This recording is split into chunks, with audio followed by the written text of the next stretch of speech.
फिल्मी स्टाइल में पत्नी व सौतेली बेटी की हत्या करने को नहर में गिराई बाइक। खुद तो तैर कर निकल गया, लेकिन इस दौरान पत्नी की मौत हो गई और बेटी लापता है। इससे पहले फेसबुक पर दोस्ती हुई, जिसके बाद शादी हुई। बताया जा रहा है कि आरोपी की नजर प्रॉपर्टी पर थी। पहले झाड़ा लगवाने के बहाने करनाल स्थित घर से लेकर चला था। उसके बाद किरमिच के पास नहर में बाइक गिरा दी। नरवाना ब्रांच में एक बाइक सवार दंपति नहर में जा गिरे। पहली नजर में तो यह एक हादसा ही लगा, लेकिन जब पुलिस और मायके वालों को बिना बताए ही पति व उसके परिजनों ने मृतका का अंतिम संस्कार भी कर दिया, तब मायके पक्ष से मृतका की बहन ने पुलिस को सूचित किया है। जी सर, क्या बताएंगे आप? जी, हमें कंप्लेंट प्राप्त हुई थी। आज मोनिका है करनाल से कि मेरे जीजा ने मेरी बहन और मेरी भांजी को नदी में नहर में डुबो के उनकी हत्या कर दी है, जिस पर हमने एफआईआर दर्ज की है और उसकी जांच शुरू की। जांच के दौरान मौके पे भी गए। मौके पे जो इसके जीजा ने जब सूचना दी इसकी बहन मोनिका को, तो मेरा मिस बैलेंस होके मोटरसाइकिल पानी में गिरी है, ऐसे ऐसी दुर्घटना हुई है। दुर्घटना में मृत्यु के बारे में सूचना दी थी, लेकिन इन्होंने कंप्लेंट में लिखा ऐसा कुछ नहीं था। ये डिवोर्स वगैरह मांग रहा था, कुछ ऐसा डिस्प्यूट चल रहा था। इस वजह से इसने पानी में डुबोकर इनकी हत्या की है। तो उन्होंने कंप्लेंट में ये आरोप लगाया था। तो इसकी जब हम मौके पे गए, मौके पे एक हवा सिंह नाम के बुजुर्ग हैं, तो उन्होंने हमें बताया कि भी क्या, जब हमने पूछा कोई ऐसा मिस बैलेंस हुआ था, तो उन्होंने ना तो कोई मिस बैलेंस हुआ था, वो बड़ी आराम से मोटरसाइकिल पानी में उतारी है। उसके बाद उसने आगे भी एक्टिविटी देखी कि भी पानी में भी वो उनको डुबोने की कोशिश कर रहा था। और क्या उसके बाद जो लेडी है ना, वो शायद हार्ट अटैक की वजह से या किसी वजह से मर गई होगी, वो डूब नहीं पाई, वो तैरती जा रही थी।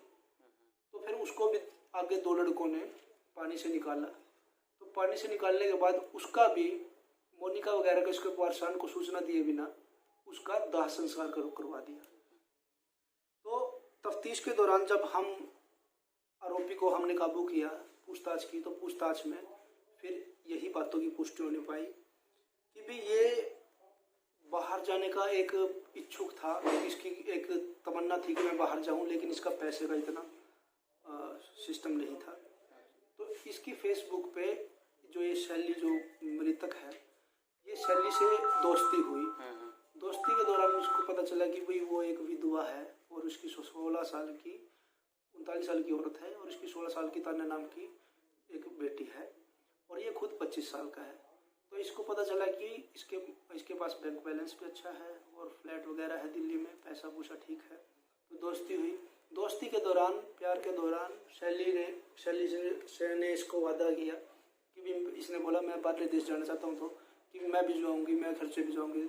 तो इसने सोचा कि भी हाँ ठीक है, ये भी जो आएगी। और इसने इस आवाज़ में इससे शादी कर ली। तो शादी के बाद इसके बाद ये बाहर गया भी। शैली ने अपना जो फ्लैट था, फ्लैट वगैरह सेल करके पैसे का इंतजाम करके बाहर भी भिजवाया गया, लेकिन ये कोरोना वगैरह किसी वजह से फिर वापस आ गया वहाँ से। लेकिन अब ये जा नहीं पा रहा था, दोबारा जा रहा था तो शैली को फोर्स कर रहा था। शैली इसको अभी मना कर रही थी, नहीं अभी नहीं, या कुछ इस प्रकार के रीजन थे। तो फिर इसने देखा कि जो मेरा मेन मोटिव था वो तो पूरा ही नहीं हुआ और मैंने एक विधवा से शादी भी की, उसकी लड़की को बनाया और ऊपर से फिर इससे डिवोर्स मांगने लग गया। तो डिवोर्स भी शैली ने मना कर दिया, डिवोर्स वगैरह देने से। तो ये उसमें इसने सोचा कि मैं तो फंस गया। तो इसने फिर ये प्लान बनाया कि भी मैं, ये खुद अच्छा तैरना जानने वाला है, कि भी मैं तो डूबूंगा नहीं, कि ऐसे ऐसे करके भी ऐसे ऐसे कर दूँ कि भी मिस बैलेंस होके पानी में गिर गया, वो डूब गए और मैं रह गया। लेकिन किस धाराओं के तहत इस मामले का दर्ज किया? 302, 201, 120 भी, 34 IPC। तो कुछ बरामद भी हुआ इससे, मोटरसाइकिल वगैरह? जो नहीं, अभी मोटरसाइकिल बरामद नहीं हुई है, वो नहर है, नहर में से भी निशानदेही वगैरह बरामद। कंप्लेंट किनके द्वारा दर्ज कराई गई थी? मोनिका, जो मृतक की बहन है, और जो लड़की है उसकी अभी बॉडी मिली नहीं है। और जो बिटिया थी उसकी मिली है? नहीं, बिटिया की ही तो नहीं मिली, उसकी मिल चुकी है।